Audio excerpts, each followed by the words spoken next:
কোরআনে বলছেন ইন্নামাল মুশরিকুনা নাজাসুন, প্রত্যেক কাফেররা অপবিত্র, নাপাক। আচ্ছা বলেন, রসুলকে কি আল্লাহ নাপাক দিয়ে পৃথিবীতে আনছে? রসুলের আব্বা আম্মা কি করে জাহান্নামী হয়, কি করে তারা কাফের হয়, অথচ রসুলের জিন্দেগি তারা পায় নাই।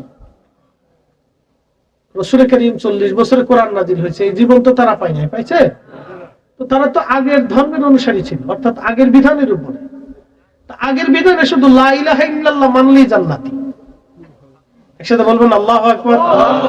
কি মানলে? লা ইলাহা ইল্লাল্লাহ মানলেই জান্নাতি। কেউ কি কোনোদিন প্রমাণ দিতে পারছে যে রসুলের আব্বা আম্মা কখনো কোনো মূর্তির সামনে মাথা নত করছে? এই জন্য সূক্ষ্ম পয়েন্টিং।